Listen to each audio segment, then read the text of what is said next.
Selamat malam dan salam sejahtera untuk kita semua. Perkenalkan, nama saya Maria Bernaros Kewatulit, NIM 18030300105 dari kelas Sosiologi C semester 6. Pada hari ini saya akan mereview buku pertama dari mata kuliah Pendidikan Anti Korupsi dengan judul Korupsi Politik dan Tata Kelola. Bab 1 Pengantar. Korupsi adalah fenomena duniawi. Tidak ada negara yang sepenuhnya bersih dan kebal dari itu. Ini adalah fenomena kompleks yang seterusnya berlanjut sebagai masalah global yang menarik perhatian pembuat kebijakan, ilmuwan politik, dan ekonomi. Selama dekade terakhir, organisasi internasional telah menempatkan taktik korupsi di puncak agenda dan rencana aksi mereka. Ini menandai langkah yang jelas dalam ranah kerjasama pembangunan menuju pemberantasan korupsi secara internasional. Inisiatif ini diadopsi tingkat regional dan nasional untuk menahan korupsi melalui pemerintahan yang baik, strategi keuangan, penegakan hukum, pembentukan entitas nasional untuk memerangi korupsi, dan meningkatkan kesadaran akan implikasinya. Transparansi internasional mempertimbangkan korupsi sebagai salah satu tantangan terbesar di era ini karena di bawah tambang pemerintahan yang baik, secara fundamental mendistorsi kebijakan publik, mengarah ke lokasi sumber daya, merugikan sektor swasta dan sektor swasta pembangunan, terutama melukai orang miskin. Meski demikian, sejauh ini efektivitas internasional dalam upaya institusi di bidang ini masih ambigu pada berbagai tingkatan.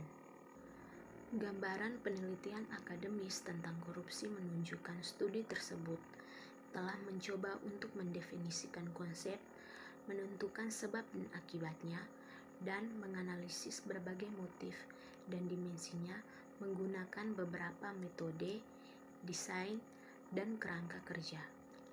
Studi empiris tentang korupsi telah memperhatikan peningkatan pesat dalam jumlah selama dekade terakhir, mencerminkan kekhawatiran yang lebih besar yang disebabkan oleh angka yang mengkhawatirkan. Upaya empiris tersebut telah menawarkan berbagai wawasan yang pada gilirannya telah memicu penelitian dan analisis lebih lanjut. Bab 2. Apa itu korupsi? Sekilas, fenomena korupsi tampak sederhana dan mudah dimengerti. Namun, sebagai fenomena dunia yang persisten yang ditemukan di semua negara dengan derajat yang berbeda-beda, sebenarnya negara yang kompleks membutuhkan pemahaman yang jelas tentang karakteristik, dimensi, dan dampaknya. Berbagai pendekatan dan perspektif telah berusaha untuk mendefinisikan konsep yang mengarah ke banyak kontroversi, terutama karena dikaitkan dengan masyarakat dan tindakan individu. Saat ini, korupsi mendapatkan banyak perhatian akademis. Banyak pendekatan sosial dan sains telah berusaha untuk mendefinisikan korupsi itu, tetapi sulit untuk mencapai definisi umum dari istilah tersebut dan sampai pada beton yang andal untuk mengukur fenomena tersebut. Di antara para peneliti yang telah mengerjakan konsep dan sejarah akarnya adalah Heidenheimer yang pada tahun 1989 yang memandang korupsi secara luas sebagai perilaku bejat dan tidak berprinsip. Definisinya melibatkan 3 konsep, yaitu opini publik, jabatan publik, dan kepentingan publik, tetapi pendekatannya kemudian banyak dikritik. Lalu ada Scott yang pada tahun 1972 dianggap sebagai salah satu penulis paling terkemuka yang menawarkan wawasan tentang Ia juga memberikan definisi publik tentang korupsi, di mana publik menentukan dimensinya. Definisi Scott juga gagal menawarkan kapasitas apapun untuk mengoperasikannya. Sejalan dengan itu, Friedrich pada tahun 1966 berpendapat bahwa seseorang dapat melihat suatu tindakan dan mengklasifikasikannya sebagai tindakan korup jika pejabat publik dianggap memperoleh sesuatu di luar kapasitas dan tugas hukumnya.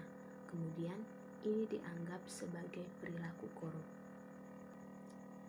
Definisi korupsi yang terkenal dan banyak digunakan adalah model principal agent.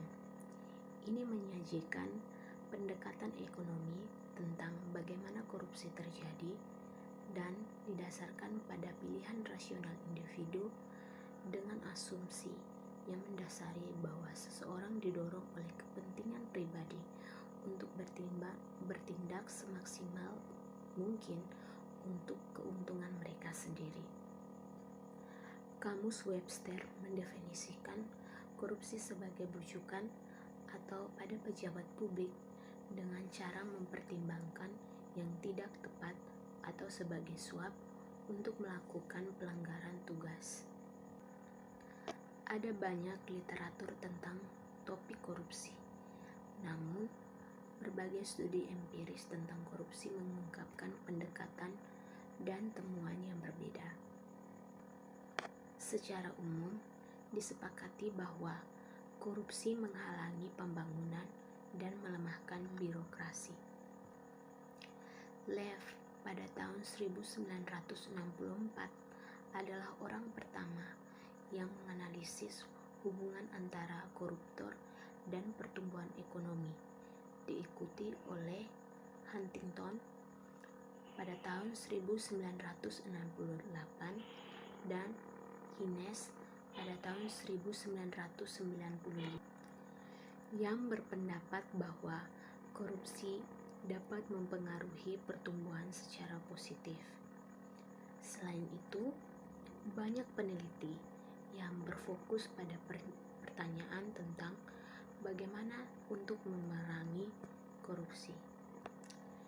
De Assis pada tahun 2000 mendasarkan wawasannya pada dunia perspektif bank tentang tata kelola, mengemukakan bahwa ada 3 yang utama pilar korupsi.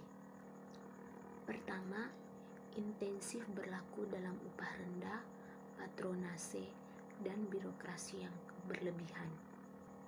Kedua, tidak adanya transparansi dan akses untuk informasi. Dan yang ketiga, kurangnya akuntabilitas. Penyebab utama korupsi yang paling banyak disepakati oleh peneliti dibagi menjadi 3, yaitu yang pertama, karakteristik rezim, yang kedua, peran pemerintah dalam perekonomian, yang ketiga, pembangunan dan masyarakat. Bab 4, desain penelitian, metodologi, dan data. Politik kooperatif adalah salah satu pendekatan yang paling relevan di Oppmann dan pengayaan teori dalam ilmu politik. Politik kooperatif melakukan perbandingan lintas sistem politik yang sangat penting untuk memahami pentingnya temuan di setiap negara. Ini karena fokus intinya adalah menyoroti dan menjelaskan fitur politik yang mirip atau berbeda dalam unit analisis tertentu seperti negara, sistem, masyarakat, dan partai politik. Hal ini juga berguna untuk melakukan perbandingan dari waktu ke waktu untuk membangun sistematik hubungan antara variabel yang berbeda. Buku ini bergantung pada kasus metode studi, menganalisis setiap kasus sendiri, dan membandingkan variasinya dalam tingkat korupsi dari waktu ke waktu dalam setiap kasus. Fokus terstruktur metode perbandingan diikuti untuk memberikan lebih presisi dan tata letak sistematis untuk membandingkan kasus. Pada bagian pertama bab ini membahas tentang metode studi kasus. Yang kedua, menjelaskan metode-metode perbandingan terfokus terstruktur. Dan ketiga, menyoroti paling banyak desain sistem serupa.